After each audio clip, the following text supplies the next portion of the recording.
So in the earlier lecture I talked about motivation behind the Lorentz transformation and special theory of relativity. Now in today's lecture I am going to discuss or going to derive the Lorentz transformation. So as we discussed earlier, that null result of Michelson-Morley experiments, that null results of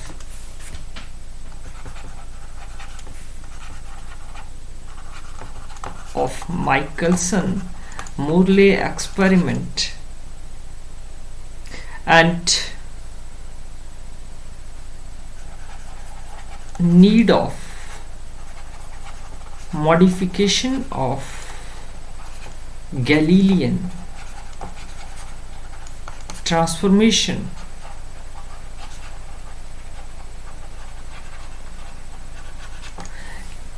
leads to, or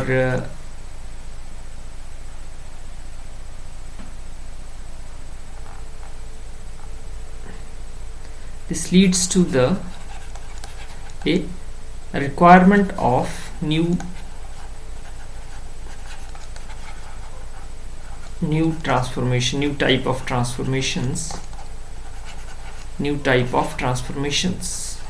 and we call those transformations as Lorentz transformation. So before starting the Lorentz transformation, let me first of all consider the Galilean transformation. So if I recall Galilean transformation,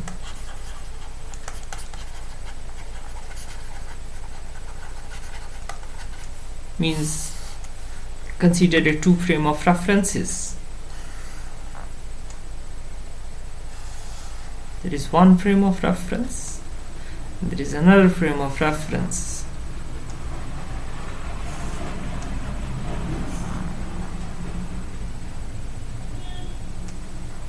So if we try to look at a particle from these two, say this is a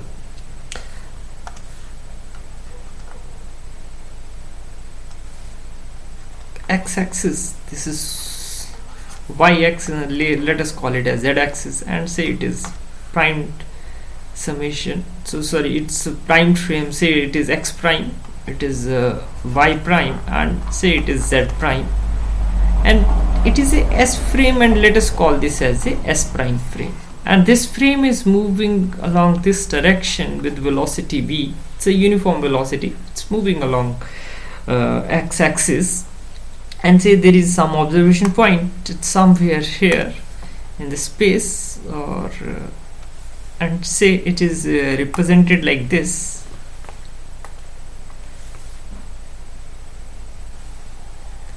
Is represented like this, right?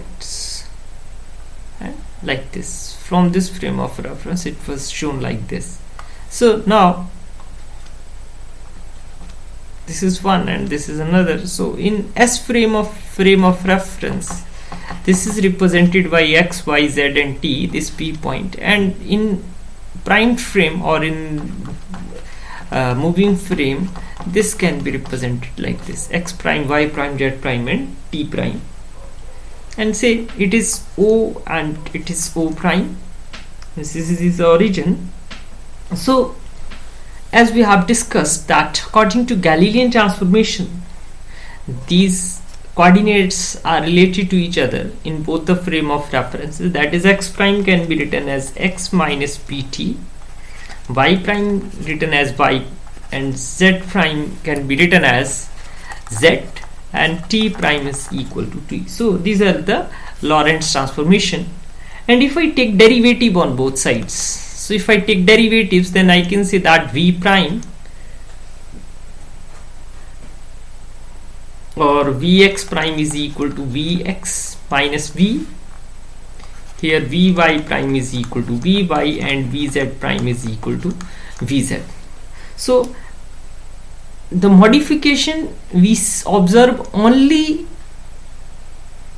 in that in which or along which direction its frame is moving, right? So if I keep in mind this thing, then And if something is moving with the speed of light, then for speed of light this can be written as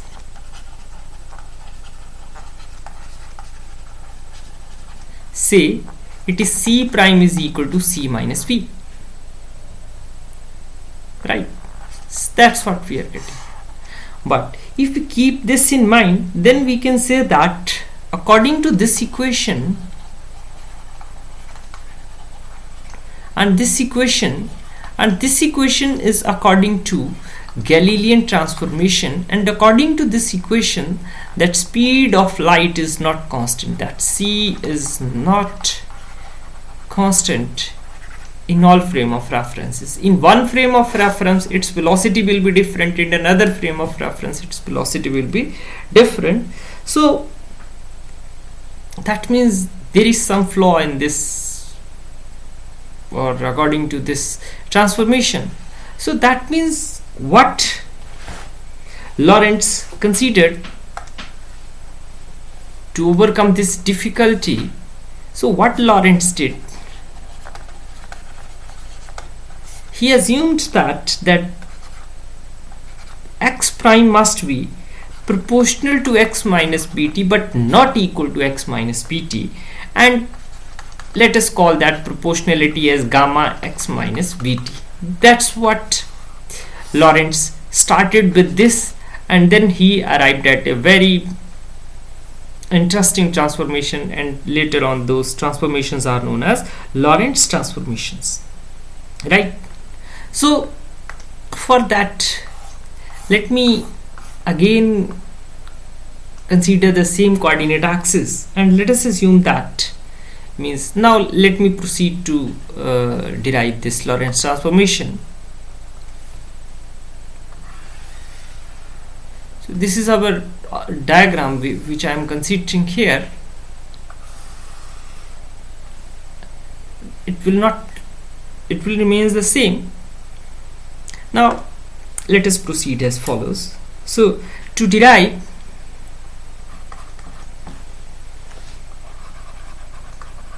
Lorentz transformations, let us proceed as follows. So let S and S prime be two inertial frame of references, inertial frame of references,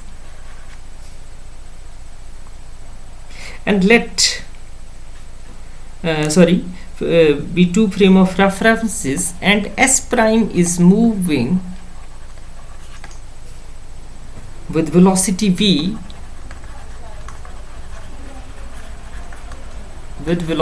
as shown here, that it is moving with velocity v relative to S frame of reference, and is moving along x-axis, right? And let two observers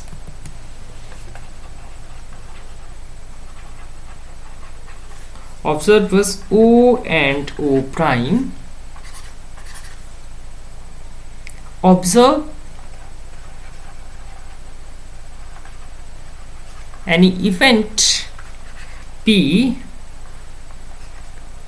from S and S prime frame of references respectively, and let us consider that let event P is a light signal,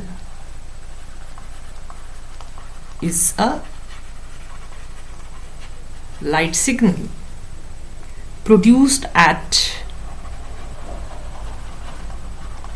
t is equal to 0 and at t prime is equal to 0. That means when origin of both the frames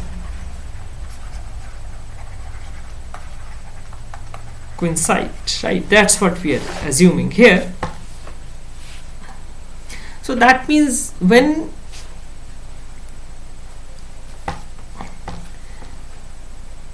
the flash originate from this, so that means it will go on like this, and that time it will reaches, and this end means it will reaches, this flash will reach it at point O prime and O at different times. But as we assume that velocity of light will not change, this is main assumption, that velocity of light will not change, velocity of light remains the same in all the frame of references, inertial frame of references. This is the main point which they have considered. So that means OP distance, its square can be written as x square y square plus z square, whereas it is equal to c square and t square, because it will take time t to reach from this point to this point. And similarly, when flash started at this and we are observing from this moving frame of reference, then OP square is equal to x prime square y prime square plus z prime square is equal to c square t prime square, because ct is the distance, this is the distance, right? So this is a very important point which we have to keep in mind. But for the sake of simplicity, let us proceed as follows.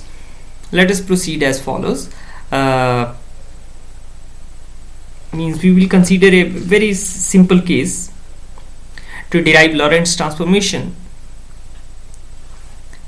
So to derive Lorentz transformation, let us consider again a coordinate system.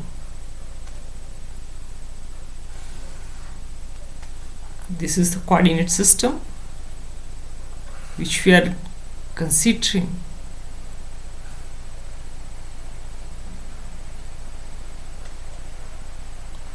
Right, and say, just for the sake of simplicity, let me assume that this is an observation point P, and from here light splashes when flashes. So when light flashes from this point, then it goes like this, and so on. And we are not worried about that, what is happening along y-axis and the z-axis. So it is basically z prime and it is basically y prime, and say it is x-axis or x prime, and it is y-axis, and say it is z-axis. It is s prime and s prime frame. So I am considering only one dimensional. So when it moves like this, then this is one observation point and it is another observation point. So this distance is x, right? This distance is x, and if flash is moving with the velocity c and it will take t time to reach at this point, that means it is ct. And similarly, when I'm trying to look at it from here, then it is x prime, and this x prime is basically ct prime, right? So that means where we have considered motion only along x-axis. This is just for the sake of simplicity, and there is no other reason, right? Otherwise mathematics will become a little bit more difficult. So for such a case, let us consider that x is equal to ct and x prime is equal to ct prime. It is ct prime, and we have also assumed that in the beginning that Lorentz considered that x prime is equal to gamma x minus vt. That's what is considered by Lorentz, right? So this is one thing which we have to keep in mind. This is from the idea that x must be proportional, x prime must be proportional to x minus bt, and this proportionality is removed by this gamma. This is a constant, and we have to determine it later on, right? So now another trick or another point which we have to keep in mind is that since the motion is relative, this is a very important point. Since the motion is relative, and we may assume that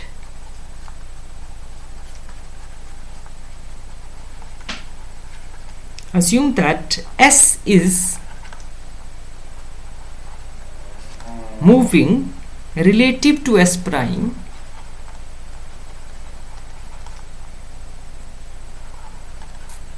with velocity minus b, because S is moving in this direction with v velocity, so that means S seems to be moving with velocity minus b when it is seen from this, right? So this is basically the relative motion according to that. So if I try to find out x, then I can simply write down it by that gamma x prime plus vt prime. This is basically according to equation number, this what we call equation number 2. It is according to this equation, right? So this equation help us to write down this and the relative motion. It's a very simple trick which I am using. Now using equation 1 in 4,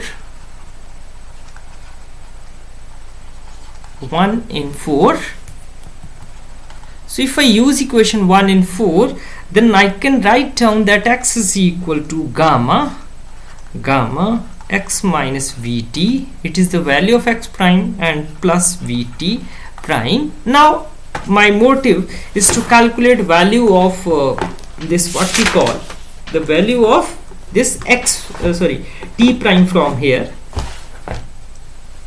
So let us do little more algebra, and which implies that x is equal to gamma square x minus gamma square vt plus gamma vt prime, and it is gamma vt prime is equal to x minus gamma square x plus gamma square vt.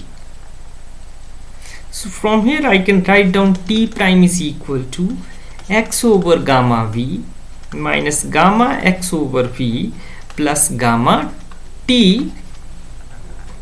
So that means t prime can be written as this t prime, it comes out to be gamma t minus x over v 1 minus 1 over gamma square, and let me call this as equation number 5. Now consider equation number 3.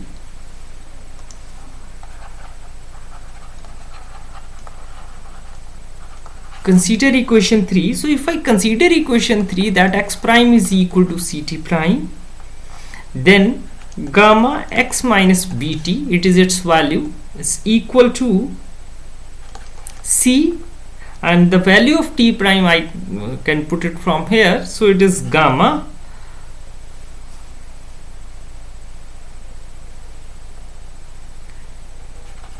t minus x over v into 1 minus 1 over gamma square, right? That's what I am getting, and this gamma will cancel out with this gamma. So x minus bt is equal to ct minus c over v x 1 minus 1 over gamma square. Now x plus c y v x into 1 minus 1 over gamma square, it must be equal to ct plus bt. Then x, it is 1 plus c by v and 1 minus 1 over gamma square, it is equal to ct plus bt. So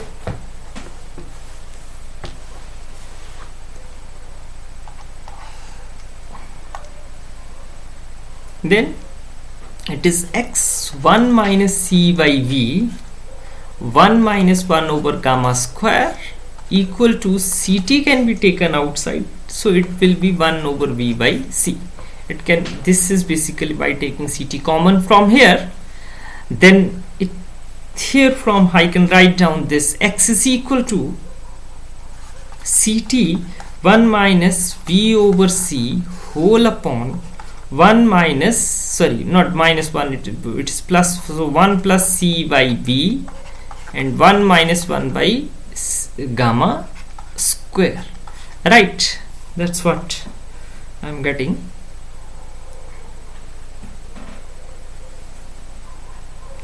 But it is 1 minus, or oh sorry, it is plus, right?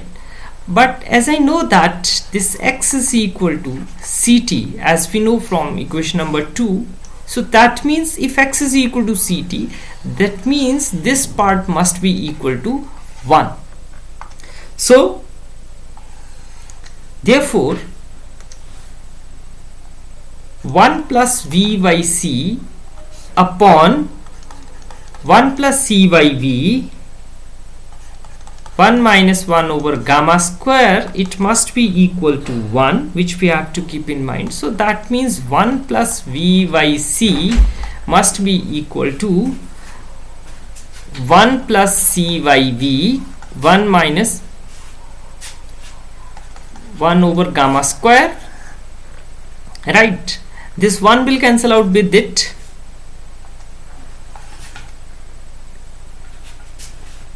So it is v by c,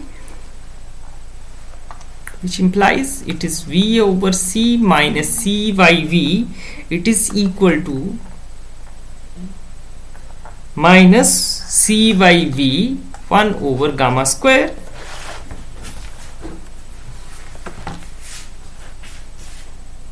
So that means it is c by v 1 over gamma square is equal to, their sign will change because it will become positive, so it will become negative. So that means it is c by v minus v by c, so it is c square minus v square over vc. So that means 1 over gamma square is equal to v over c into c square minus v square over vc. This will cancel out with it.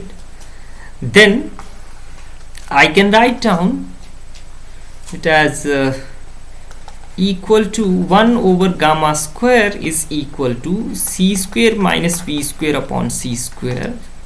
So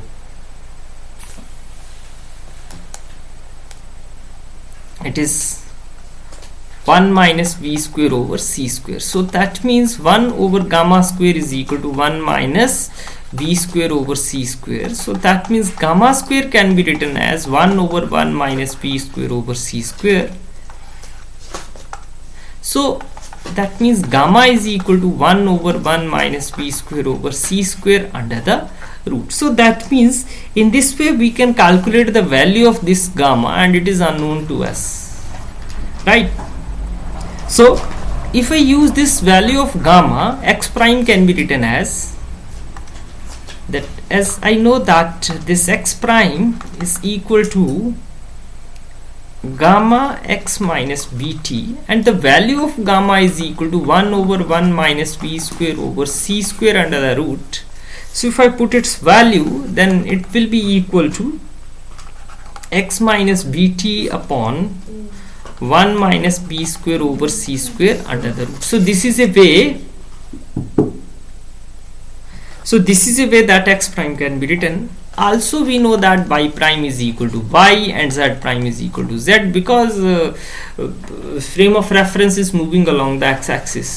So along that direction only transformation will be there, right? So rest of the things will remains the same. But t prime is equal to, as we know that because now our objective is to find out the value of t prime. So to calculate t prime, let us proceed as follows. As we know that this t prime is equal to gamma t minus x over v 1 minus 1 over gamma square, right? So this is the value of it. So for this, let us do little mathematics. As we know that this gamma is equal to this one, so from here I can write down gamma square is equal to 1 over 1 minus p square over c square. So 1 by gamma square is equal to 1 minus p square over c square. So 1 minus 1 over gamma square, because this term it is equal to v square over c square. So let me put its value here. So that means this t prime can be written as gamma t minus x by v square over c square, right? This v will cancel out with it. So it is gamma t minus x v over c square. So this t prime, if you put the value of gamma, so it is t minus x v over c square, sorry, x v over c square whole upon 1 minus v square over c square under the root. So let me sum up these four results, and these are known as Lorentz transformation. So Lorentz transformations can be written as that x prime is equal to x minus vt upon 1 minus v square over c square under the root, y prime is equal to y, z prime is equal to z, and t prime is equal to t minus x v over c square whole upon 1 minus v square over c square under the root. So these are known as Lorentz transformation. Similarly, we can prove inverse Lorentz transformations. We can prove inverse Lorentz transformations. Lorentz transformations, how they can be written? They can be written as x is equal to x prime plus bt prime over 1 minus b square over c square under the root, y prime is equal to y, z prime is equal to z, and t is equal to t prime plus x prime v over c square whole upon 1 minus v square over c square. So right, so this is all about Lorentz transformation and inverse Lorentz transformation. Now in the next lecture I will discuss the consequences of Lorentz transformation.